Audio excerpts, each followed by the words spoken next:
चांद पर जाने से क्यों डरता है अमेरिका? क्या चांद पर वाकई एलियन है? क्या नील आर्मस्ट्रांग ने चांद पर कदम रखे भी थे या नहीं? और क्यों 50 साल तक चांद पर कोई मिशन नहीं भेजा गया? जानेंगे दोस्तों ऐसे ही दावों के बारे में आज की इस इंटरेस्टिंग वीडियो में, तो बने रहिए हमारे साथ वीडियो में लास्ट तक। 20 जुलाई 1969 यही वो दिन था जब नील आर्मस्ट्रांग ने चांद पर कदम रखकर इतिहास रच दिया। लेकिन ये इंसान की चांद पर आखिरी पहुंच नहीं थी, क्योंकि इसके बाद भी अमेरिका ने 5 बार अपने रॉकेट चांद पर भेजे थे और साल 1972 में यूजीन सेरेनन आखिरी बार चांद पर उतरे थे। लेकिन इसके बाद जब लंबे समय तक कोई भी चांद पर नहीं गया तो लोगों के मन में सवाल खड़े होने लगे और इन्हीं सवालों के बीच बहुत सी दूसरी बातें भी फैलने लगी, क्योंकि यही वो दौर था जब एलियंस के बारे में अमेरिका में बहुत सी चर्चाएं लोगों के बीच चल रही थी। बहुत से वाक्यों में लोग दावा कर रहे थे कि उन्हें एलियंस दिख रहे हैं। तो चलिए जानते हैं चांद से जुड़े उन सभी दावों और अफवाहों के बारे में। कुछ लोग इस तरह दावा कर रहे थे कि अमेरिका चांद पर जाने से डरता है। इसके पीछे की वजह है कि अमेरिका ने कुछ ही सालों में कई बार चांद पर इंसानों को भेजा, लेकिन उसके बाद नहीं। जबकि उस समय तो अमेरिका की इस सफलता के बाद ये चर्चा चलने लगी थी कि अब इंसान चांद पर बस्तियां बनाएगा और वहां माइनिंग भी की जाएगी। लेकिन अमेरिका ने ऐसा कुछ नहीं किया, बल्कि दुनिया के किसी और देश ने भी इस तरीके की कोशिश नहीं की। ऐसे में दावेदारों द्वारा कहा जाता है कि इस समय नील आर्मस्ट्रांग चंद्रमा पर थे।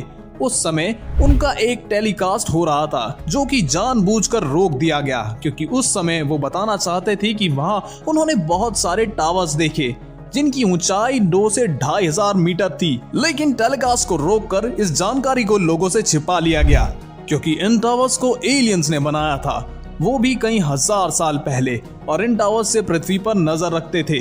दावा करने वाले कहते हैं कि फिलहाल ये टावर्स वीरान पड़े हैं और अब वहां कोई नहीं है। कहा जाता है दोस्तों इन्हीं टावर्स के बारे में नासा जल्द से ज्यादा इंफॉर्मेशन हासिल करना चाहता था। इसी वजह से वो जल्दी से जल्दी एक के बाद एक प्रोजेक्ट लॉन्च करता गया। लेकिन आखिरी बार वहां एलियंस पहुंच गए, जिन्होंने इंसानों को वहां से चले जाने की वार्निंग दी और दोबारा वापस ना आने के लिए कहा। इन बातों को वजन देने के लिए दावेदार नील आर्मस्ट्रांग के एक इंटरव्यू को भी कनेक्ट करते हैं, जिसमें उन्होंने कहा था कि अंतरिक्ष में उनके रॉकेट का पीछा काफी एडवांस एयरक्राफ्ट द्वारा किया गया था। वहीं ये भी कहा जाता है कि कुछ एस्ट्रोनॉट्स ने चांद पर अजीबोगरीब आवाजें, अजीबोगरीब म्यूजिक भी सुना हुआ है। हालांकि नासा की तरफ से इस पर कोई भी ऑफिशियल स्टेटमेंट नहीं दिया गया है। दावा किया जाता है कि कई एस्ट्रोनॉट्स ने चांद पर एलियंस के आते जाते रहने की बात कही है। यही नहीं, कहा तो ये भी जाता है कि चांद पर एलियंस का बेस है। वहीं जो लोग चांद के इंटरनल स्ट्रक्चर पर स्टडी करते हैं उनके बारे में कहा जाता है कि वो जानते हैं कि चांद अंदर से खोखला है और इसकी वजह है कि चांद के अंदरूनी हिस्से में एलियंस का बेस है और वो वहीं रहते हैं। ऐसे ही कुछ तथ्य और कुछ कही हुई बातों के साथ दोस्तों बहुत से लोगों द्वारा बहुत से दावे किए जाते हैं। लोग पूछते हैं कि आखिर क्या वजह रही कि 1972 के बाद 50 साल तक किसी ने भी चांद पर जाने की कोशिश नहीं की। हालांकि उस दौर के मुकाबले आज की टेक्नोलॉजी में जमीन आसमान का फर्क आ चुका है। अब तो बहुत कुछ किया जा सकता है। अब तक तो चांद पर इंसानों को रहने भी लग जाना चाहिए था। वहीं ऐसी बातों को तब और भी जोर मिलता है जब 53 सालों तक चांद पर न जाने जैसे सवालों पर नासा जैसी कोई संस्था कहती है कि चांद पर किसी भी तरह का जीवन नहीं पनप सकता। ऐसे में वहां जाना कोई फायदे की बात नहीं।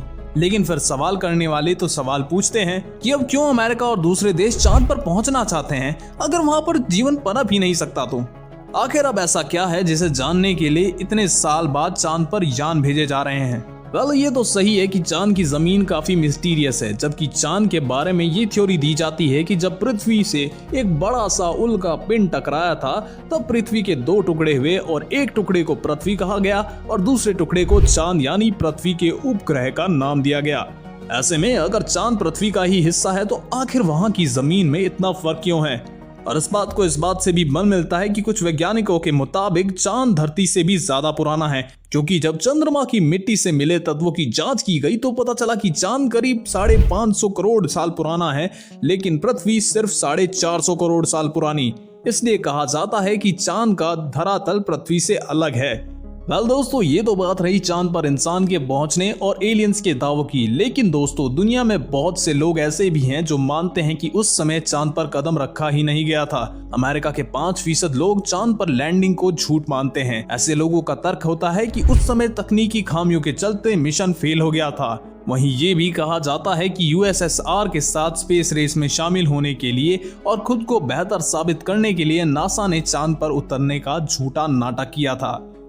वैसे इस तरह की कहानियां यूं तो अपोलो 11 के वापस आने के बाद भी फैलनी शुरू हो गई थी, लेकिन इस तरह की चर्चाओं ने तेजी तब पकड़ी जब 1976 में we never went to the moon America's $30 billion swindle नाम की एक किताब पब्लिश हुई। दरअसल इस किताब को बिल केंसिंग नाम के एक जर्नलिस्ट ने लिखा था, जो कि नासा के पब्लिक रिलेशन डिपार्टमेंट में काम कर चुके थे। इस किताब में ऐसी कई बातें लिखी गई और लॉजिक दिए गए जो कि चांद पर इंसान के उतरने की बात को झूठ मानने वाले के फेवर में थी। जैसे ही किताब में उस तस्वीर को शामिल किया गया जिसमें चांद की सतह पर अमेरिकी झंडा लहराता हुआ दिखाया गया है। ऐसे में सवाल किया गया है कि जब चांद पर किसी तरह का कोई एटमॉस्फेयर ही नहीं है तो आखिर बिना हवा के झंडा कैसे लहरा रहा है। वहीं ये भी कहा गया है कि तस्वीर में पीछे कोई तारा क्यों नजर नहीं आ रहा था।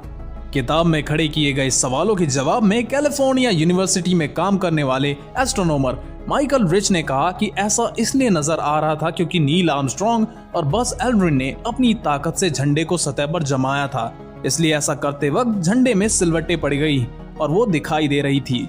वही झंडे का साइज इसलिए भी ऐसा था क्योंकि चंद्रमा पर ग्रेविटी धरती के मुकाबले 6 गुना कम है। वहीं तस्वीरों में तारों के ना दिखने के बारे में रोचेस्टर इंस्टीट्यूट ऑफ टेक्नोलॉजी में एस्ट्रोफिजिक्स के प्रोफेसर ब्रायन कैब्रेलिन के मुताबिक ऐसा इसलिए है क्योंकि चंद्रमा की सतह सूरज की रोशनी को दिखाती है, जिस वजह से तस्वीरों में ये काफी ज्यादा चमकीली भी दिखाई देती है। इसी चमक की वजह से आसमान में मौजूद तारों की लाइट डिम पड़ जाती है और इसीलिए अपोलो 11 मिशन की तस्वीरों में तारों को नहीं देख सकते हैं। इसी कड़ी के बाद चांद पर दिखाए गए पैरों के निशान भी झूठे कहे जाते हैं। इसके लिए कहा जाता है कि जब चांद पर पानी ही नहीं, नमी ही नहीं, तो आखिर इस तरह के जूते के निशान चांद की सतह पर कैसे पड़ सकते हैं। इस सवाल के जवाब में एरिजोना स्टेट यूनिवर्सिटी के प्रोफेसर मार्क रॉबिन्सन कहते हैं, चंद्रमा मिट्टी की चट्टानों और धूल की एक परत से ढका हुआ है जिसे रेसोलिथ नाम दिया गया है।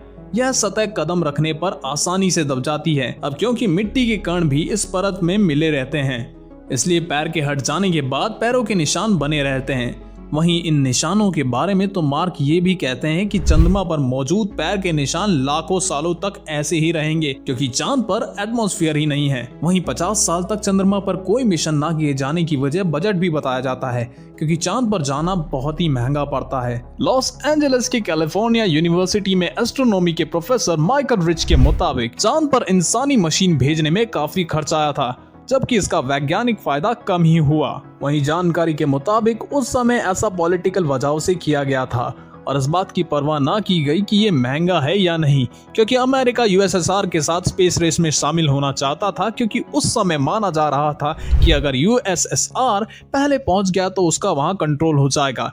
लेकिन असल वजह मानी जाती है भारी बजट, जिसकी वजह से इस तरह के प्रोग्राम कई बार ठंडे पड़ जाते हैं। जैसे साल 2004 में अमेरिका के तत्कालीन राष्ट्रपति डब्ल्यू जॉर्ज बुश ने ट्रम्प की ही तरह इंसानी मशीन भेजने का बिल पेश किया था, जिसके लिए $1 लाख से भी ज्यादा का बजट बनाया गया। लेकिन भारी भरकम बजट के चलते उस वक्त भी ये प्रोजेक्ट ठंडा पड़ गया था। वैसे बजट के अलावा भी चांद पर कोई प्रोग्राम न करने की कई वजह हैं।